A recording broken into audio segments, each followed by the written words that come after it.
¿Es mejor perder antes o después de ganar?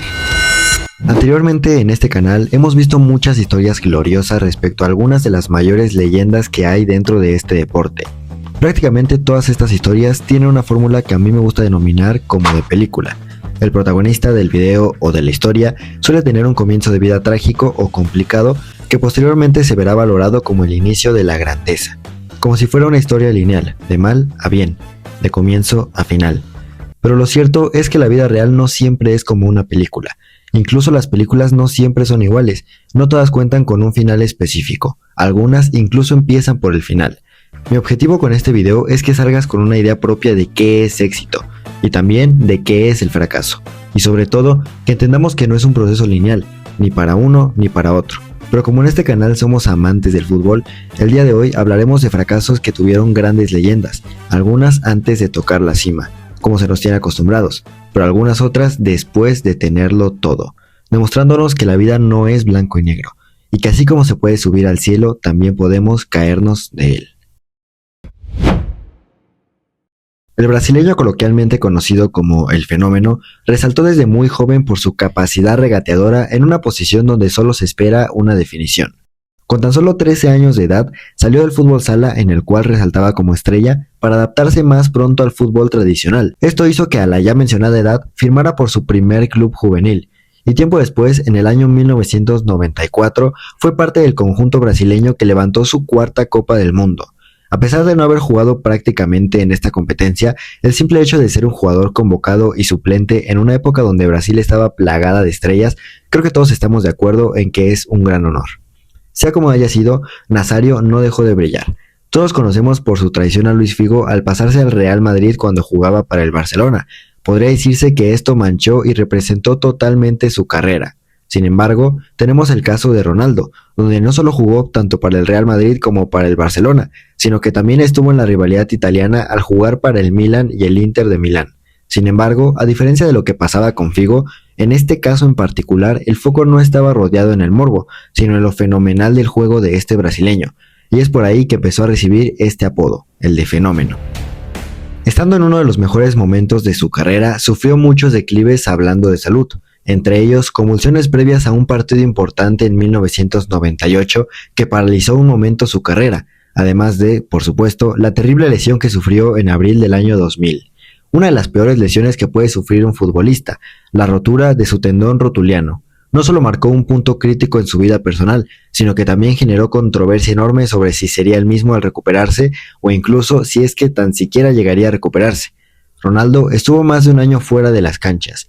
Decidió enfocarse por completo en su rehabilitación y no apresurar el camino que se tenía elegido para él. Y déjenme decirles que lo que todo el mundo temía sí terminó pasando.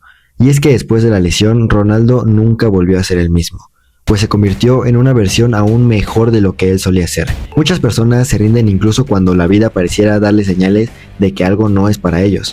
Sin embargo, creo que Ronaldo nos deja un mensaje fuertísimo, y es que él pudo interpretar sus lesiones y todos los obstáculos que le puso la vida como una señal de que no era lo que debía hacer con la misma. Quizás la mayoría nos habríamos rendido en esta situación, sin embargo, él no.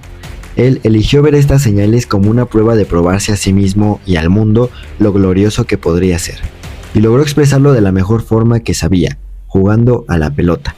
Bien dijo Maradona que sin las lesiones, Nazário pudo ser el mejor de la historia, y esto no fue dicho al azar, pues poco después de su recuperación, llegó al Mundial del año 2002 con un peinado controversial que distraía la atención de sus piernas llevando todos los ojos hacia su cabeza, algo que no me parece hecho al azar por el destino. Pues aunque visualmente todo el mundo admiró la magia de sus piernas, metafóricamente creo que este peinado podría invitarnos a mirar más allá de lo visual, pues esa magia jamás habría dado sin la fortaleza y fuerza de su mentalidad dentro de su cabeza. Como sea, Ronaldo hizo un mundial fenomenal, marcando 8 goles en los 7 partidos mundialistas y haciéndolo de una manera en la que solo él podría. Justamente a la final se vivió algo realmente emocionante, pues se enfrentaba a uno de los mejores porteros que existían en ese momento. Esto denominó a este partido como una batalla en donde se enfrentaba una fuerza imparable contra un objeto inamovible. Sin embargo, en esta ocasión, la fuerza de Ronaldo pudo más. Y en ese año no solo ganó el Mundial, sino que también ganó el Balón de Oro y el respeto y la admiración de absolutamente todo el mundo. La historia de Ronaldo es curiosa, pues antes de siquiera poder mostrarse a la élite y probarse ante ella, ya era campeón del mundo, o al menos los datos y la estadística dicen eso. Sin embargo, él es el claro ejemplo de cómo la valentía y la confianza en uno mismo pueden valer más que incluso lo que podemos considerar como un obstáculo mayor. Como vimos, esta historia puede asimilarse un poco a lo que mencionábamos al inicio, algo como una película, donde el inicio siempre nos hace valorar más el camino hacia el final, y uno que es generalmente positivo. Pero ¿qué pasaría si invertimos un poco las cosas? Para el año 2018, Francia llegaba al Mundial de Rusia con una plantilla prometedora, pero al lado de jugadores con muchísima experiencia como Griezmann o Giroud, se encontraba una joven promesa que era tan joven como el mundo que tenía por delante, pero tan grande en calidad como lo demostraba en su presente. Mbappé venía de jugar de una manera espléndida dentro de la liga de su país, una que aunque para muchos amantes del deporte no le llega a la altura de las muchas otras ligas del mundo, sigue siendo una liga muy competitiva. De cualquier forma, esto nunca fue un complejo para Kylian, pues pasó de jugar en el Mónaco a ser transferido al PSG por cifras que parecían las de una superestrella mundial. Y esto era totalmente cierto.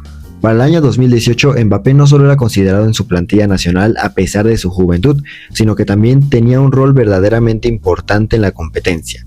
Y su equipo tenía tanta confianza en él que incluso estuvieron de acuerdo en que usara el mítico dorsal número 10. Que había pasado por nombres de leyendas como Zinedine Zidane. Y parece ser que esto no le pesó, pues Kiki marcó 4 goles, jugando como titular en 6 de los 7 partidos de esta etapa mundialista, incluso llegando a marcar un gol en la final ante Croacia y dando una clase de cómo jugar al fútbol. Y por si no fuera poco, Mbappé también ganó esta Copa del Mundo. No pasó mucho para que fuera nombrado el mejor jugador del momento y una seria promesa para el legado que dejaría en el deporte. Hasta aquí, podríamos decir que Kylian cumplió lo que cualquier niño soñaría con hacer. Jugó un mundial muy joven y lo ganó siendo una figura muy importante, algo que para muchos jugadores sueñan con concluir su carrera. Pero justo este es el tema. Mbappé ya había conocido y tocado la cima desde muy temprano. Aún le resta mucho camino por delante. Pero ¿esto qué significa? ¿Acaso ya no tiene propósito continuar? ¿Qué rayos hacemos si ganamos antes de lo esperado y a pesar de que la victoria es perfecta, nos queda la sensación de que no fue suficiente? La ambición nos diría que lo que hay que hacer es seguir por más y más. Y aunque estoy de acuerdo con esto, creo que hay un mensaje más profundo que también podemos rescatar.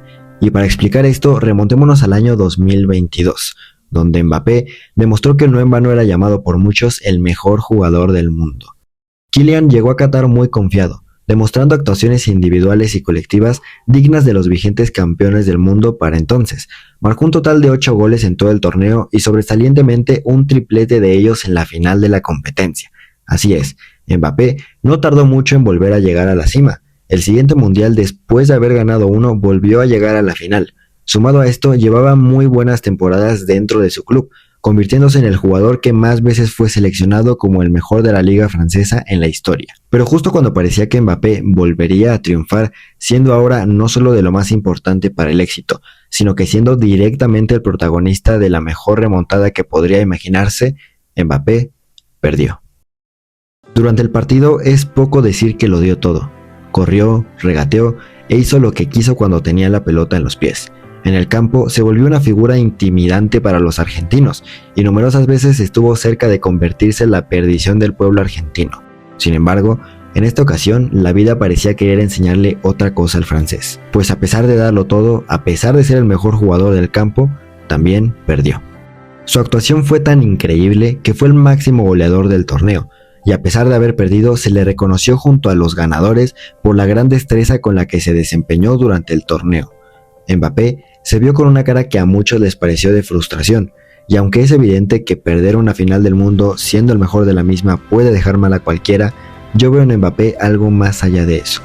Posterior a este mundial, Kylian decidió dar el paso a algo que quizá antes le parecía un poco retador, pues poco después llegó al Real Madrid, para probar nuevos aires y para retarse a sí mismo.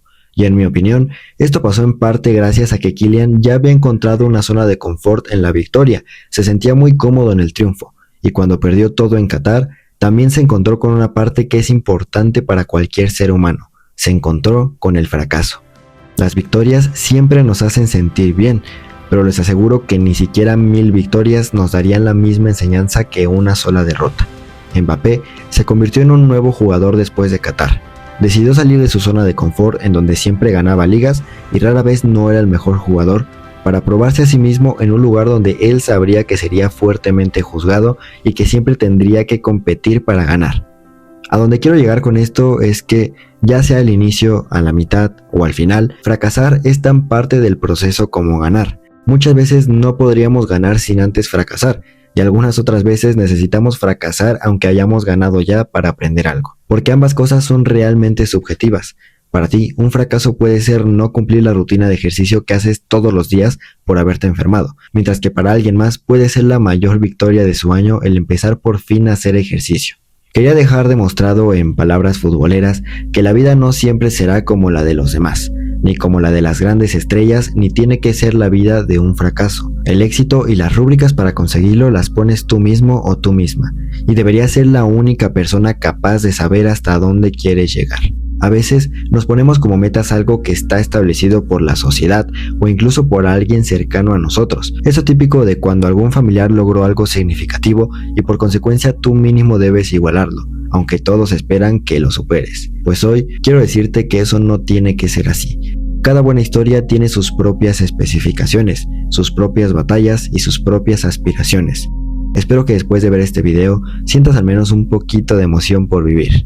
Pero no por vivir solamente porque sí, sino por vivir por un motivo, por tu pasión, por buscar tu paz o simplemente por vivir haciendo lo que te hace feliz, porque esta es la única forma en la que vas a sentir que eres el protagonista de tu propia vida. Si te gustó este video te agradecería muchísimo que le dieras like y que lo compartieras con alguien que creas que lo puede necesitar. De la misma forma tenemos muchos otros videos que también tienen esta índole emotiva por si quieres pasarte por alguno de ellos y nada, muchas gracias por ver.